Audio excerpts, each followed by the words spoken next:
성직자가 정치적 발언하는 것 자체로 이렇게 비난하는 대한민국, 왜 좌파 목사 성직자들이 정치에 아예 참여를, 그것도 직접 참여를 할 때는 비난하는 것을 두려워하면서 현 대한민국 정부의 정책을 비난하는 그것 자체를 못하게 하는, 국민의 정치적인 기본권 자체를 말살하고 억압하는 이상한 사람들, 그리고 언론들 정말 회개하기를 바랍니다.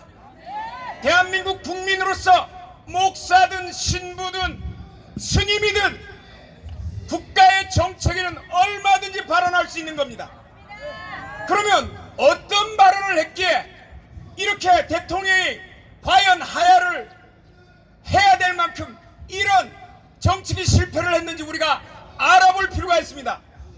먼저 그동안 문재인 대통령이 해온 정책들을 우리가 살펴보면 하나님께서 이 대한민국 땅에 주신 거룩한 세 개의 조직이 있습니다. 그것은 뭐냐? 건강한 가정, 그리고 건강한 교회, 그리고 건강한 국가입니다.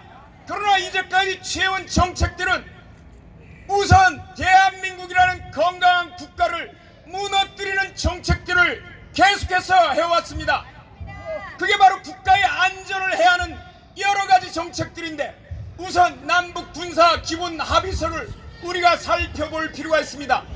군사 분계선 내에서 훈련 금지, 군사 분계선 위 상공에서 항공기 운항 금지, NLL, 우리가 피를 흘리며 연평예전과 대청예전을 통하면서 우리가 막아온 지켜낸 NLL에서 함정이 운항 금지.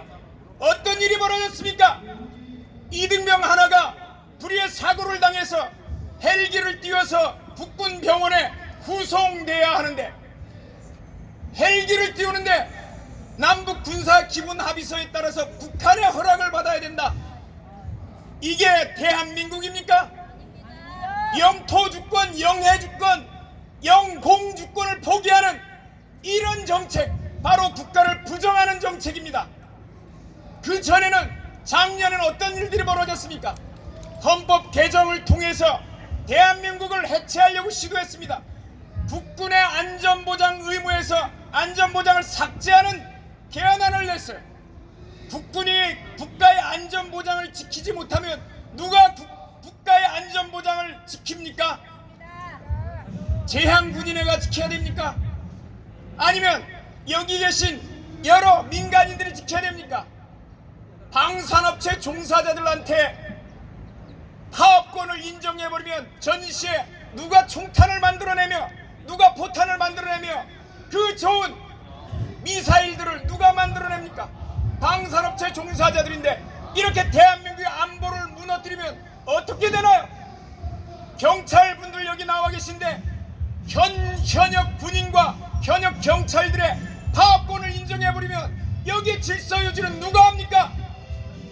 민간인들이 해야 됩니까? 민노총이 합니까? 전교조가 합니까?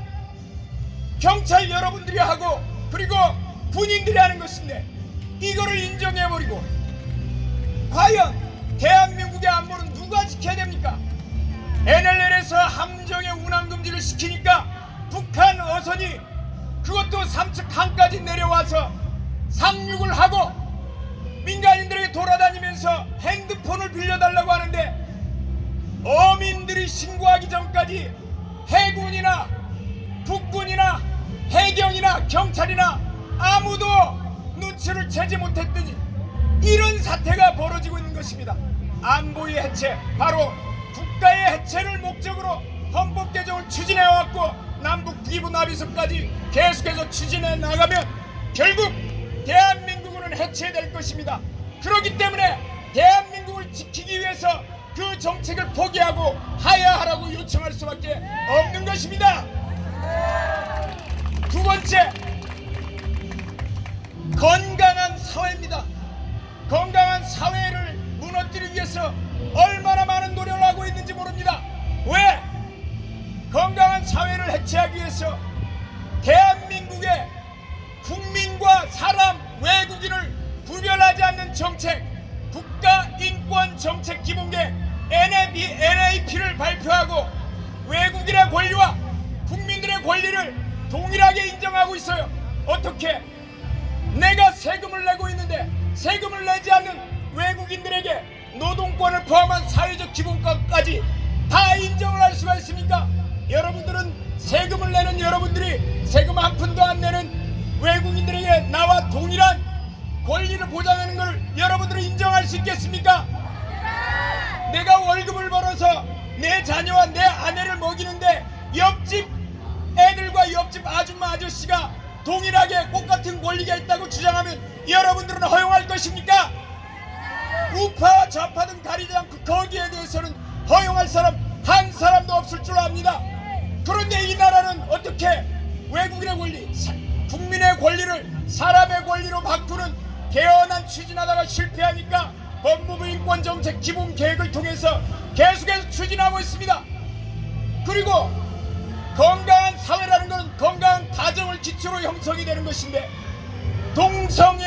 친동성애 정책을 추진하고 있습니다. 헌법에서 성적 지향에 국가인권위원회법에서 성적 지향에 따른 차별금지를 바탕으로 해서 이게 헌법에 위반된다는 지적을 받으니까 개헌안에서 바로 성적 지향 이 부분을 합리화하기 위해서 차별금지 법안을 제정할 의무를 헌법 개정안에 마련해놓고 있었습니다. 그러나 여러분들이 교회에서 기도하면서 국민들이 반대해서 우리가 겨우 막았는데 지금 가고 있는 모든 정책들 예컨대 여가부의 정책이라든가 이런 모든 부분들이 건강한 가정을 해체하려고 시도를 하고 있습니다. 우리 헌법 36조에는 이렇게 되어 있습니다. 본인과 가족 생활은 개인의 존엄과 양성의 평등을 기초로 성립되고 유지되어야 한다. 그런데 이거를 평등을 기초로 성립되고 유지되어야 한다고 이렇게 개정하려고 했습니다. 이게 뭐냐? 동성결혼제도. 여러분들이 남자 사위를 맞아도 되겠습니까? 당연하죠. 그런데 여자 사위를 맞으라고 얘기를 하는 거예요. 남자 며느리를 만들라고 남자 며느리를 데려와도 결혼시키라고 국가에서 얘기를 하고 있는 겁니다. 이게 바로 유럽에서 일어난 얘기고 바로 가정과 사회를 해체하고 국가를 해체하려는 움직임들이 대한민국 땅에서도 그것도 이 좌파 정권에 의해서 자행되고 있는 것입니다. 왜? 대한민국을 해체해서 남북이 고려연방제로 가려고 이렇게 대한민국이 무너지면 이래도 좋고 저래도 좋으니까. 그러나 우리는 건강한 대한민국과 건강한 대한민국 사회와 건강한 대한민국 가정을 우리는 결코 무너뜨리는 것을 방관할 수 없습니다. 문재인 대통령은 지금 당장 그 정책의 실패들을 인정하고 하야해야 될 것입니다.